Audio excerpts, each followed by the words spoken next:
ज्योती मस्के चॅनलमध्ये तुमचं स्वागत आहे। तर आज आपण करणार आहोत शेपूची भाजी। तर बऱ्याच जणांना शेपूची भाजी आवडत नाही। आता तुम्ही म्हणसाल शेपूची भाजी काय, आम्ही पण करतो। हो, तुम्ही पण करता, पण तुम्ही या पद्धतीने करून बघा, सर्वांना आवडेल आणि तुमच्या घरामध्ये थोडी पण शिल्लक राहणार नाही। तर सगळ्यात पहिले आपल्याला इथे शेपूची भाजी ही अगदी कोवळी आणि ताजी घ्यायची आहे, कारण कोवळी आणि ताजीमध्ये ना भाजीची टेस्ट खूप असते। त्याच्यामुळे आपल्याला शिळ्या भाजीचा वापर करायचा नाही। इथे आपण घेताना फ्रेश भाजी घ्यायची आणि मी ती आता स्वच्छ ही भाजी निवडून घेतलेली तुम्ही बघू शकता।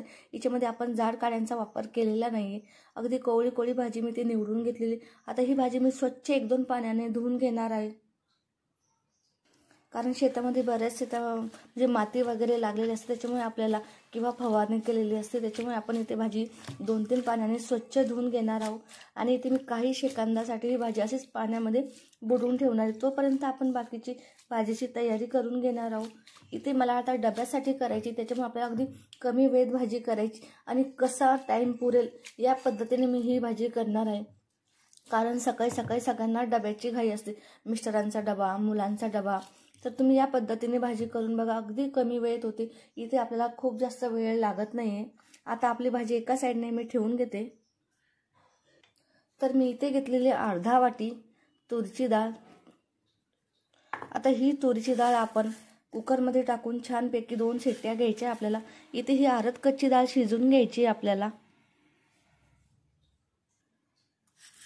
आता इथे मी स्वच्छ पाण्याने धुवून घेते आणि 2 शिट्ट्या आपण इथे करून घेणार आहोत।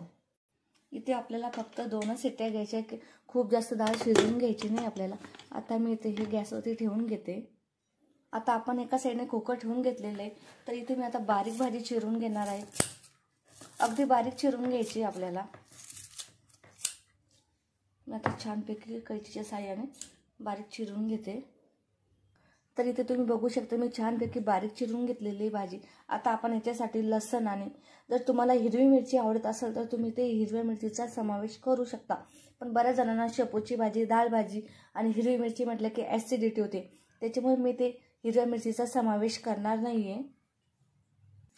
तर मी ते 10 ते 12 लसणाच्या पाकळ्या घेतलेल्या आहे। वाटल्यास तुम्ही ते खलबत्त्यामध्ये बारीक करू शकता किंवा अर्ध्या पण करू शकता, तर मी ते अर्ध्याच ठेवून घेणार आहे।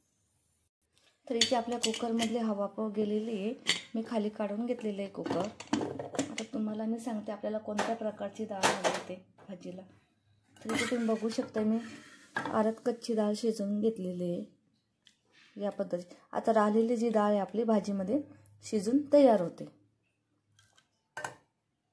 तर इथे मी गॅसवरती कढई ठेवलेली आणि कढईमध्ये तेल टाकून घेतलेले। तेल इथे तुम्हाला तुमच्या आवडीनुसार टाकून घ्यायचे, पण शक्यतो कमीच तेलाचा वापर करायचा, मी तुम्हाला अगोदर पण सांगितलेले। पण शक्यतो आता बऱ्याच जणांना तेल जास्त आवडतं, कोणाला कमी, पण मी ते 2 चम्मच तेल टाकून घेतलेले। आता याच्यामध्ये आपल्याला मोहरी टाकून घ्यायची, तेल गरम झालं असेल तर अजून आपलं तेल गरम झालेलं आहे। तर याच्यामध्ये आपण आता मोहरी टाकणार आणि मोहरी नाचायला लागली याच्यामध्ये आपण लगेच टाकून घेणार जिरे। याच्यामध्ये टाकायचं आहे आपल्याला लसण। आता हा लसूण इथे छानपैकी आपल्याला लालसर करून घ्यायचा आहे, याच्यामध्ये खूप छान टेस्ट असते। तर इथे आपला लसूण झालेला आहे, इथे मी टाकून देणार हळद, 1 चम्मच तिखट। इथे थोडं जास्त तिखट घाला जेणेकरून टेस्ट छान लागेल। कश्मीरी तिखट टाकून घेते मी। आता याच्यामध्ये आपण टाकणार थोडासा हिंग। हिंगामुळे ना भाजीला टेस्ट छान येते, त्याच्यामुळे इथे थोडासा हिंगाचा वापर करायचा आहे आपण, आणि ॲसिडिटी पण होत नाही। आता इथे आपण एक छानपैकी ते हा मसाला आपल्या इथे तेलामध्ये छानपैकी परतून घ्यायचा आहे।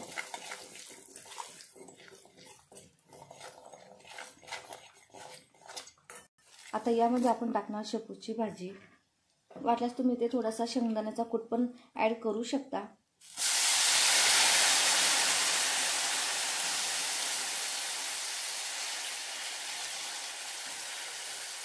आता ही भाजी इथे आपल्याला छानपैकी मिक्स करून घ्यायची। मी आता इथे छानपैकी मिक्स करून घेते भाजी, ही पूर्ण आपल्याला इथे एक संघ करून घ्यायची। आता याच्यामध्ये मी टाकून घेणार चवीनुसार मीठ, आणि ही भाजी आपल्याला 5 मिनिटासाठी याच्यामध्ये शिजून घ्यायची। म्हणजे हा अर्क जर हिच्यामध्ये उतरला ना तर खूप छान भाजी लागते. आता याच्यात आपण चवीनुसार मीठ घालून घेणार आहोत.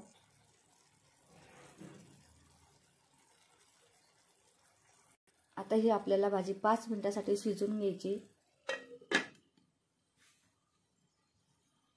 तर इथे आपल्या भाजीला 5 मिनिटं झालेली आहे आणि आपल्या भाजीने छानपैकी तेल पण सोडलेले. आता याच्यामध्ये आपण टाकून घेणार आहोत तुरीची डाळ आणि आपल्याला इथे याच डाळीमधलं पाणी ॲड करायचं आहे जेणेकरून आपली टेस्ट अजून छान होते.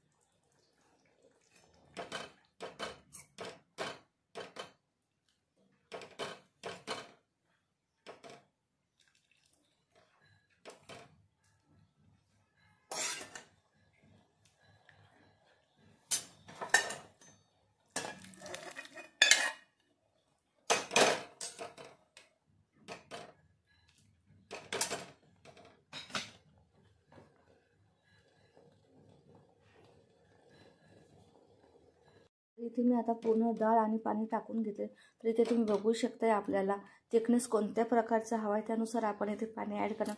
इथे पाणी आपल्याला पुरेसं आहे आणि मी ते वरणाच्या डाळीतलंच पाणी इथे टाकलेलं आहे. आणि जर तुम्हाला अजून पाणी लागत असेल तर इथे तुम्ही गरम पाण्याचाच वापर करा, कारण गरम पाण्यामुळेच आपल्या भाजीची टेस्ट छान लागते. त्याच्यामुळे तुम्ही इथे थंड पाण्याचा वापर करू नका. आता इथे मी 1 ते 2 उकळी आपल्याला इथे घ्यायची आहे. कमीत कमी आपल्याला भाजी शिजायला तरी 5 मिनिटं लागेल.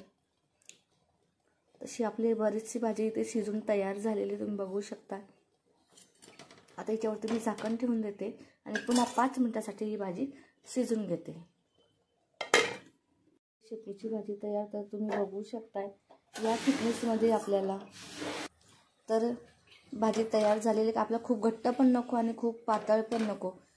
तर बघू शकताय तुम्ही इथे या पद्धतीची आपली भाजी तयार झाली. कारण ही भाजी थंड झाल्यानंतर खूप घट्ट होते, त्याच्यामुळे इथे थोडंसं पाणी आपल्याला शिल्लकच ठेवायचं आहे.